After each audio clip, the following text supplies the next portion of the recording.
Today, we are talking with Taylor Baloney, the founder and CEO of the tech startup company Find My Everything Incorporated.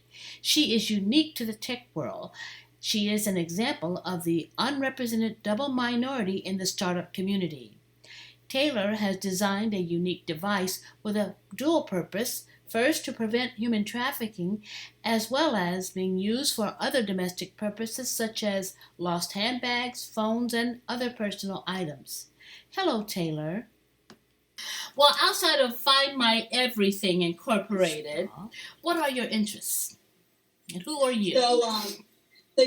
So I'm actually the oldest of five siblings. Definitely a lot of responsibility to make it and to do great because I have a lot of people looking at me, and I live in the Bay Area right now. I actually grew up here in Silicon Valley, which is really interesting because growing up, I never really thought like, oh, I want to do something involving tech. I actually used to be interested in the medical field. School in New York, St. John's University. I studied, so I thought I wanted to be something in the medical field, and realized it was not for me. And no, I always was very entrepreneurial. I wrote my first business plan. I was only 9 years old. I never knew what I wanted to do, but I wanted my own, right? And so I was like, you know what, the medical field isn't for me, but I still want change. I still want impact, and I still want to own my own thing. And that's kind of where Find My Everything started, honestly. At one point, I was a flight attendant. I flew for United and American. And I was on the plane, and I put my phone in the wrong bag. And I thought someone stole it. So when I landed, I'm looking everywhere for my phone. And I used to Find My iPhone because you can use Find My iPhone to track it.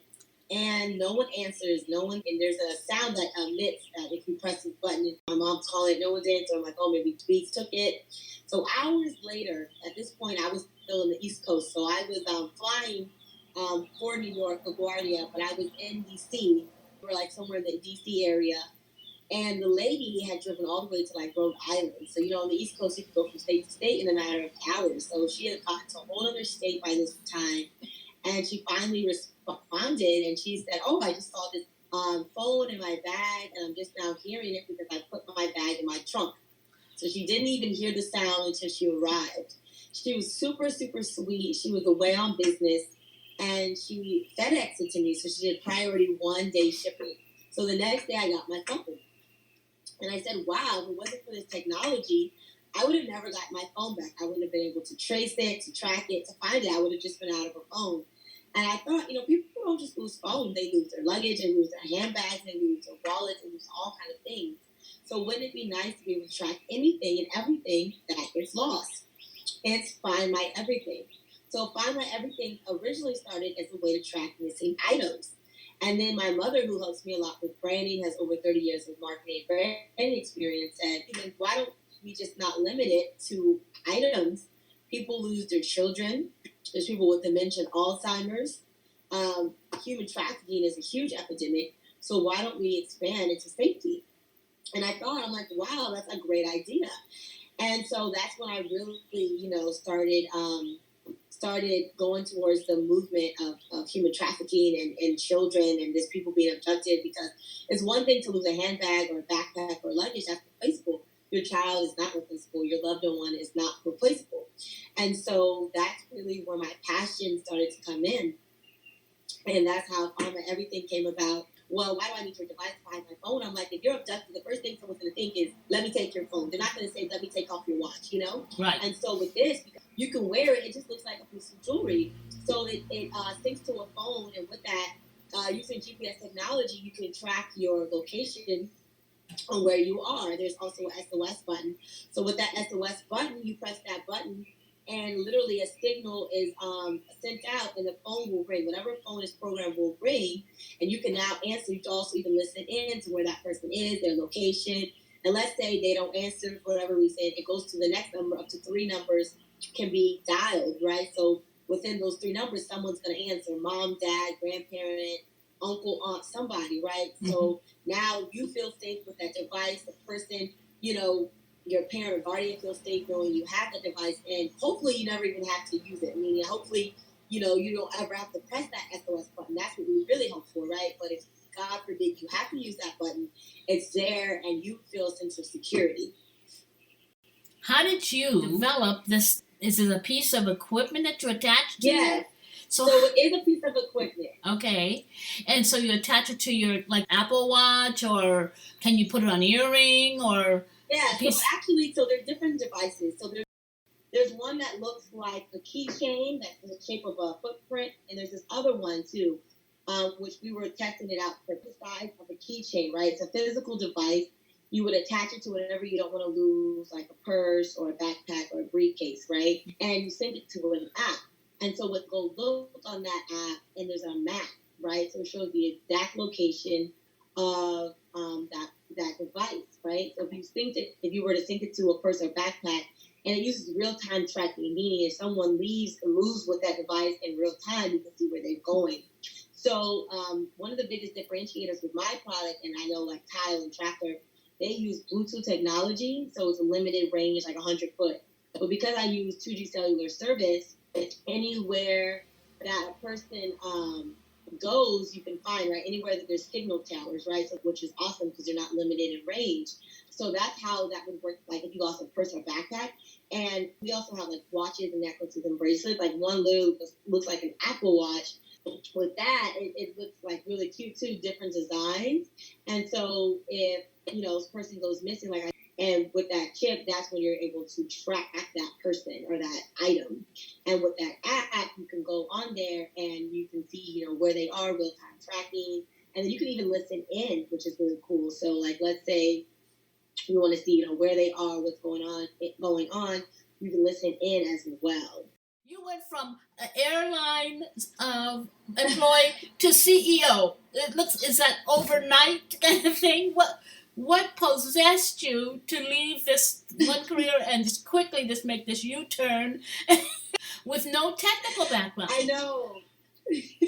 So for me, I don't have a technical background, right? I did to kind of backtrack. I was studying medicine when I was in college the first 2 years, and I realized it's not for me. Yeah. I switched my major to business management. So I ended up studying business management. And like I said, I knew I wanted to have business, and it was kind of like I was looking for like, what do I want to do? But I was like, I want something creative and innovative. I want to start something that's mine, but I don't know. But I'm like, you know what? It'll come to me when it comes to me, right? I also love to travel, so I'm like, you know what? Let me be a flight attendant. I knew that flight attendant wasn't something that was going to be like my long-term career, but I knew for now, make some money and I can travel the world. Why not? And I always knew being a flight attendant would be temporary until I found exactly what I wanted to do.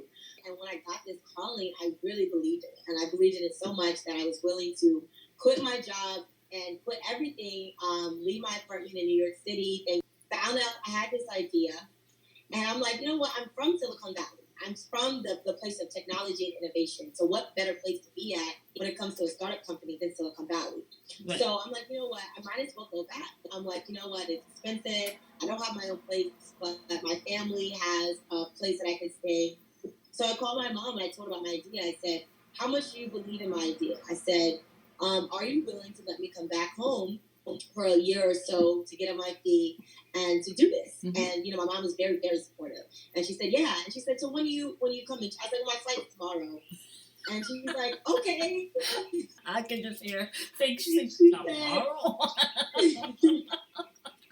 She said, well, good thing I said yes. Good thing, right? Yeah. And so that's literally how fast it happened. It happened and I'm that type of person where I jump on something, right? They say entrepreneurship is jumping out of a plane and building a parachute on the way down, right? Yeah. And so for me, I've always seen that happen in my life. So that was nothing new to me. I skydive, I bungee jump. This is something I do, So I'm very adventurous. I take risks just in life. And I'm like, you know what? I'm young. I'm single. I have no kids. I'm not married. I wasn't even dating anyone. So I'm like, you know what? What do I have to lose? I was like 22 at the time, 23, and I said, you know what? I might as well do it now. Not now, then, Right. And that's how it happened. I came out here. I said, you know what? I don't have capital. I need an investor. And so I said, I'm going to get an investor.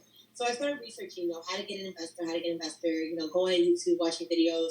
I started going to meetups. So went to meetup.com, and they had meetups specific for startup entrepreneurs, tech startup entrepreneurs. So I started going to people, I started meeting people and meeting different engineers.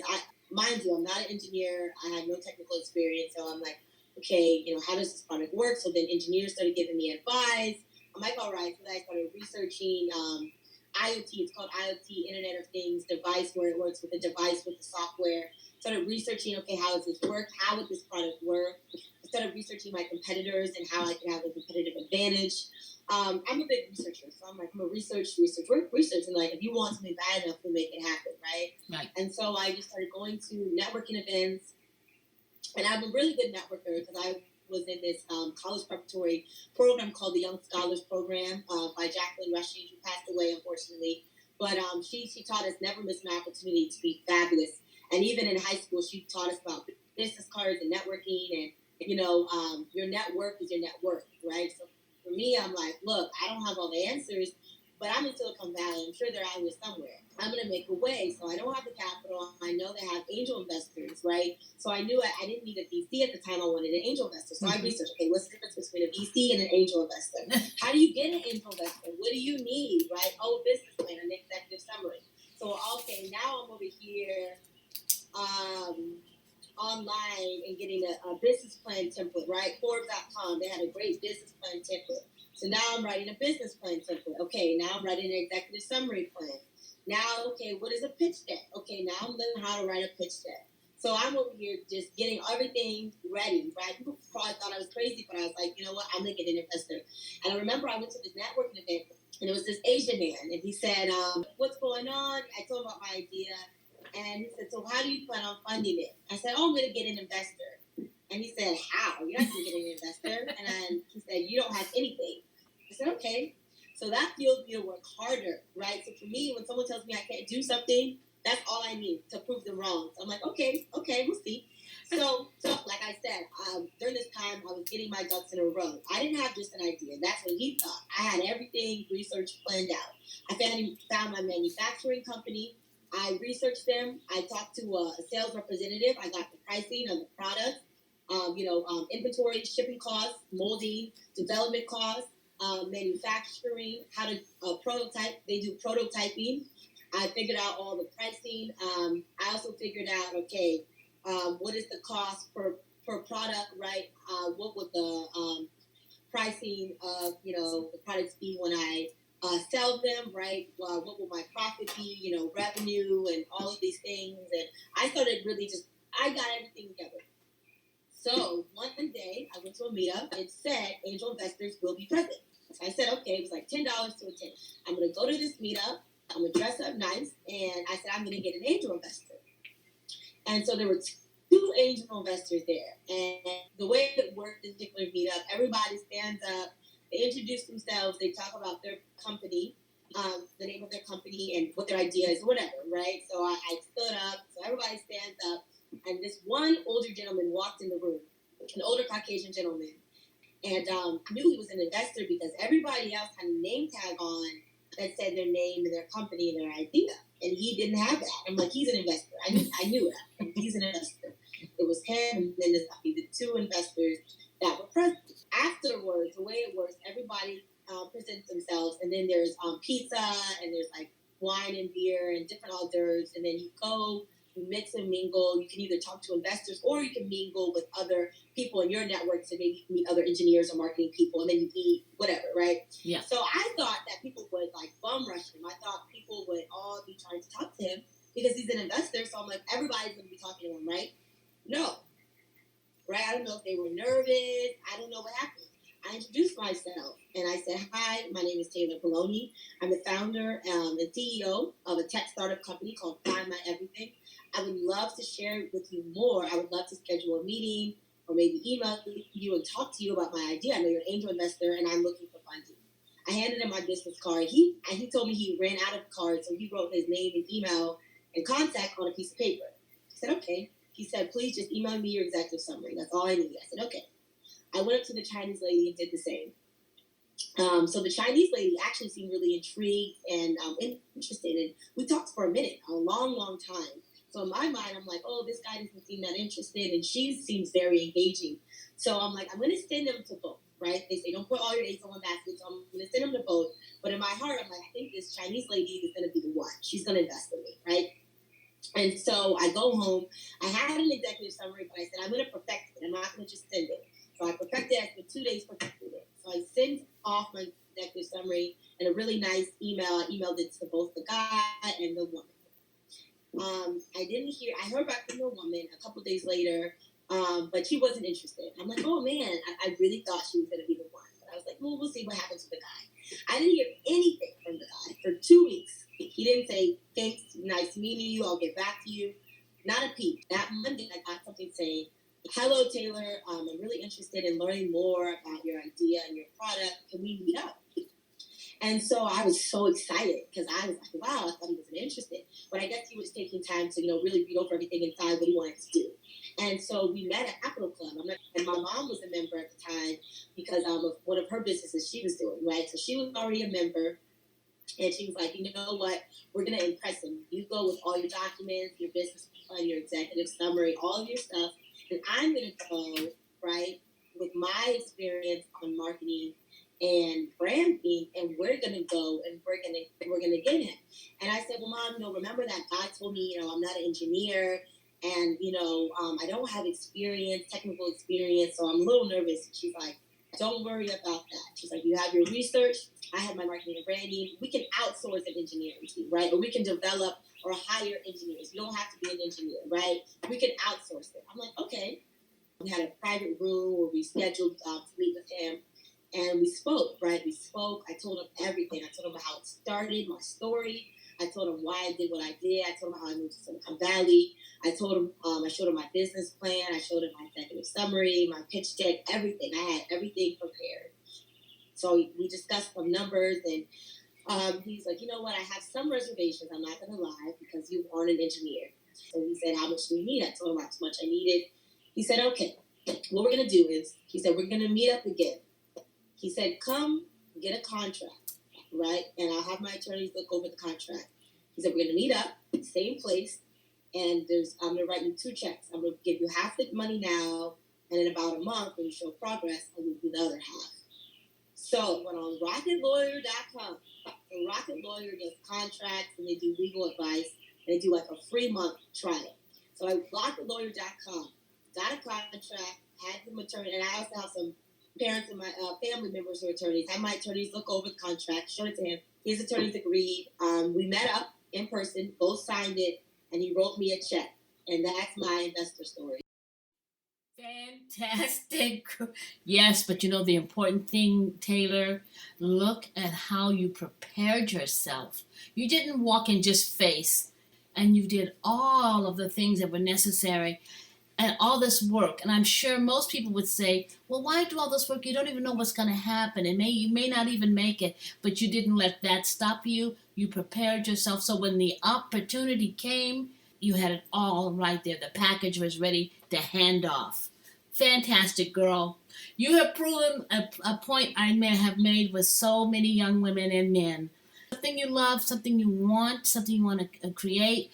Don't stop creating. Don't stop doing. Keep learning and learning, and because that opportunity is going to come. And when it comes, you're ready because you've done all the homework. Congratulations, young woman. You are just amazing. I'm proud to know you. Listen, I'm hearing that your mother was quite an entrepreneur herself. So was she the impetus for this entrepreneurial spirit that you have? Yeah, so my mother, my grandfather, my great grandfather is literally, and we have a street named after us. My mom's from Louisiana, a small town called Garyville. And if you go to Garyville, Louisiana, there's a street named Baloney. My grandfather was a politician, and he was the first African American in this town to make it so far. And one of the political things that he ran for. My great grandmother also owned a diner, and then they owned restaurants. They have invested in real estate. They had their own ambulance. ambulance truck. They had their own funeral home. So for me, I grew up with that, right? And like you said, African Americans, especially back in the day, we had our own everything. We had our own banks, we had our own stores, we had our own restaurants, we had our own everything, our own institutions. And I hope we get back to that. We do it to an extent, but I hope we get back to where we're owning our own everything. Because I was watching Roland Martin Unleashed. I don't know if you watched it. And, he was working for a major network. And he said, you know what? I was sick of people telling me what I can and can't say, what I can and can't do. They were cutting back all of these black TV specials, right? And black networks. And I said, you know what? I'm going to have my own, right? I'm going to start from scratch. And, maybe my numbers haven't reached what these major numbers are reaching, but I know they'll reach it, right? And at the end of the day, I have control of what I want to say. And he said more black people, right, need to do that. They need to have their own networks, their own podcasts, their own channels, their own radio shows, right, their own TV specials, so that we control the narrative. We control who's being interviewed and what's being said. We don't have somebody saying, you can't say that, we're going to filter that out. Mm-hmm. And I think that's just the key, even in terms of jobs, I was able to employ some young 15, 16, 17-year-olds through the Milpitas Youth District, right? So they had, I actually had my certificate. Through the city of Milpitas, they gave me my certificate, Find My Everything. Oh. It's the Milpitas Youth Force. It was their first year doing it. So the way they did it is they wanted different businesses in the area to be able to get some labor, but also to teach the young high school students in the area some new skills. So I had some interns, and they did marketing. One worked on my website, which is fabulous. She helped my website. Some did like branding, and they did different things. But I had my office in San Jose. They came to it. We were able to collaborate and be creative. I had another young man who did a lot of logos and designs for T-shirts that I had created, and all kind of things, right? And they were a blessing. The Milpitas actually, they are the ones who actually paid them $15 an hour. So that was a blessing. And then it was nice. It was a nice feeling to know, you know what, I'm making an impact. And I remember afterwards, this one young lady wrote me this beautiful letter thanking me for the experience and for the opportunity. And I realized, this is why I'm doing what I'm doing. Not only, is the product wonderful and it's going to help, but, I can employ people and give people opportunity and jobs and experience that they can put on their resume, and it's like, that's really what it's about, creating opportunities for people in this generation. And yeah, it just was fantastic. And I love I love entrepreneurship. I know it's hard, it's rough, not easy. Yeah, but it's just no one said it would be easy. No, but it's just as hard to work for someone else. It really is just that hard. And if you're doing it for yourself, right. I think part of it is, for the most part, and what I don't hear this in you at all. Most people are telling themselves why they can't do it. Yes.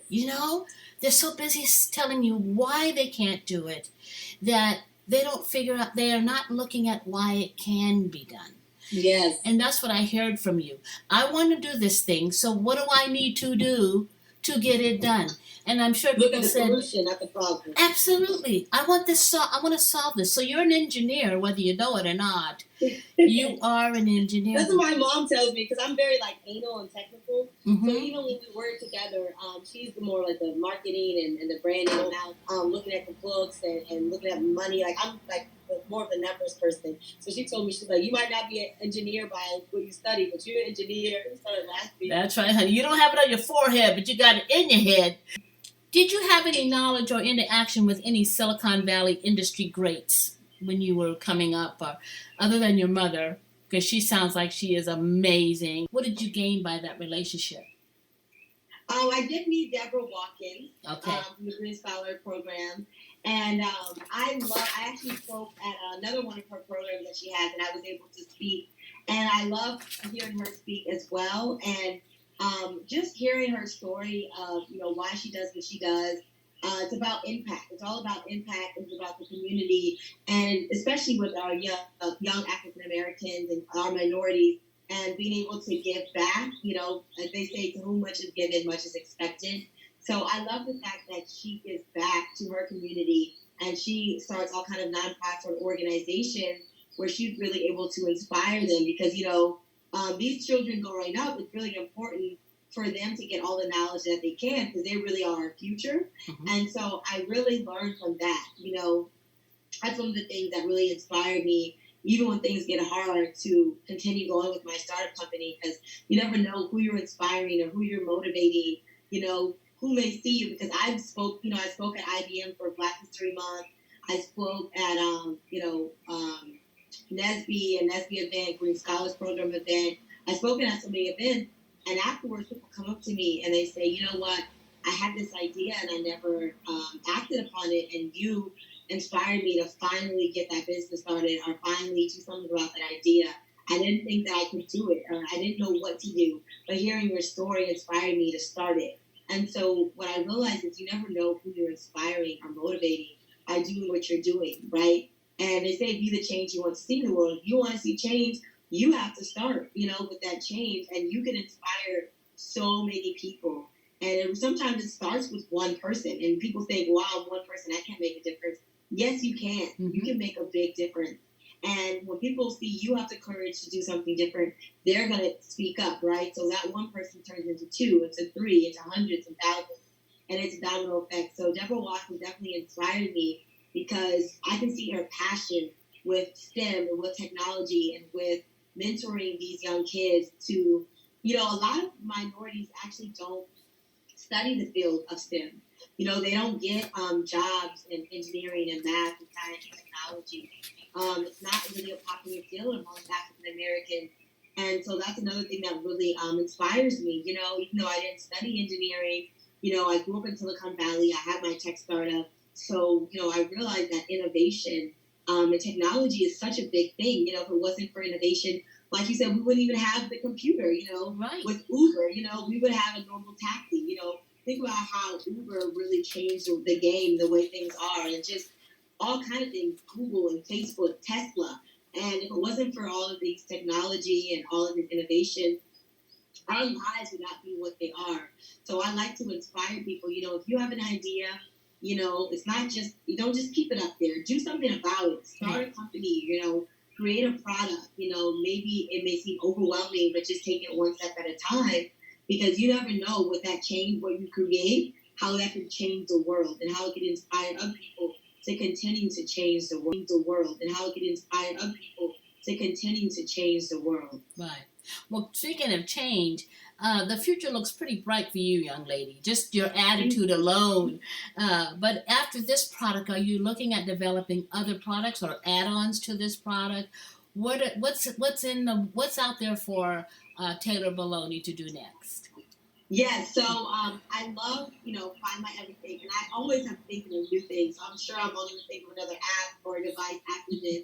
Eventually, big term, long term, I would love to be an investor or VC, like you said, where I can help minorities get funding for their businesses. That's a huge dream of mine. Speaking, I do speaking engagements. Before COVID happened in the quarantine, I had this huge speaking tour where I was going to go around speaking, and that was put on pause. But as soon as the world opens back up, I'm going to do my speaking again. I love speaking engagements and motivating people. So speaking is one big thing. I definitely want to eventually have my own VC firm and even like my own, they have like the different startups, incubators and accelerators. I would love to have my own accelerators for minorities. And it's not that I want to exclude people, but it's like they're not doing it for us. So somebody has to do it for us, And there aren't a lot of Black people involved in their own startup companies. And I was a part of a program called Founder Gym, which helps minorities learn what to do to get a VC. And I would love to have my own accelerator, something like that, my own VC firm. I don't want to stop with just having my company, but I want to help other people to fund their ideas. So that's really like my long-term goal, the next 5 years or so. But yeah, I don't want to stop just on my ideas. I want now to fund other people to now have their own ideas. And like you said, a lot of times people don't want to fund us, so it's like we have to be that change in our own communities and give that money to our people. So that's definitely my plan. So it sounds like not only are you going to develop more products, but you're also going to bring along folks who have ideas and possibly support them from when they begin to develop things. And you Yes. will also be a spokesman to the community, and not necessarily a spokesman, but a teacher. Really, you're going to be teaching people to think in an entrepreneurial style. One other question. Young people will find your story compelling. What part of your story would you tell young inquiring minds? And last question is, what would you tell your young self if you could go back and talk to yourself when you were just starting out as a teenager? What would you tell yourself? So if I were to go back in time and talk to young Taylor, I would definitely say, don't let the little things discourage you, right? Meaning, like, in life there's going to be so many obstacles, right? But just to look at that bigger picture, because I know when I was younger, like, I'm different now than when I was younger. When I was younger, I did let little things bother me, and obstacles and stuff that really impacted me. Especially when I was trying to do something, and I'm like, why is this happening? And there's so much a part of my story that I didn't get to share, but there were so many obstacles along my way. And what I realized is people see the glory, but they don't see the story, right? They see you on top, but they don't know all the obstacles you had to do to get there. So if I were to tell my younger self something, it would say, you know what, keep going no matter what you have to endure. The person I am now, I wish I was that woman from the beginning, because I think that my life would have been a little bit more smoother in terms of where I handle things. But it's all about growth, right? I'm 26 now, so I'm more mature. I've learned a lot in my life. People are always like, I thought you were older, because of everything you've done. I'm like, no, I'm still 26, but I've learned a lot, right? This 26 years, I've gone through a lot in life, challenges, obstacles, but I've had so much beauty in my life as well. I've achieved so much as well. I've inspired people. I've inspired myself, because sometimes you're so busy looking at what you haven't done. Sometimes you have to stop and throw the roses and look at what you have done. And my mom tells me all the time, and that's another thing I would tell my young self: don't beat yourself up, because you're doing a lot, right? Yeah. And I have to remember that, like, remind myself, you're done a lot. Sometimes you're like, man, I wish I could do more. I wish I was even farther along in what I've done. But I'm like, you've employed people, you've inspired people, you had different speaking engagements, you developed a product. Like, you're very far along for your age, and your passion and your persistence has gotten you this far, and it's going to get you far, even further along. And there's always going to be obstacles, there's always going to be challenges. But when you remember your why and why you're doing what you're doing, that's what's really going to keep you going. So that's what I would tell my young self. Fantastic. Well, now, if someone wanted to buy your product, where would they find how would they find it, and where would they go? So right now, due to COVID, we were put on pause with the manufacturing company, but we will be soon, where they're able to purchase the products. I'm going to be getting it in, like, Walmart, Target, stores like that. So I'm going to be doing B2B, and also if B2C, but with Walmart and Target. So I was going to originally have it where they can purchase it directly from my website. We're doing a little rebranding and reshifting. So I do plan on partnering with, like, Target, Walmart, Best Buy, stores like that, so that they can just go directly in and purchase it. If they want to find out more, they can go to my website, which is findmyeverything.org. Mm-hmm. It's not a nonprofit, but .com was taken, so some people always ask me about that. But if you would like more information, findmyeverything.org. And I will be posting, updating it, where I put more information on speaking engagements, to where if you want to book me for a speaking engagement, whether it be a school or a program, if you would like me, to fly even to another state, I would love to continue to motivate and inspire, whether that's speaking on entrepreneurship, technology, innovation, or just human trafficking. I do a lot of different speeches, so I would love to do that. If anybody wants to book me for a speaking engagement, just contact me directly on my website. Fantastic. Say hello to your mother. I haven't met her yet, but I'm planning to. And Yeah, she's awesome. I've got to meet this woman. You take care and have a great day. You too. All right. Thank you, Taylor Baloney, for a look at the possibilities available for those that have an idea and wish to follow their dreams. And thank you for listening.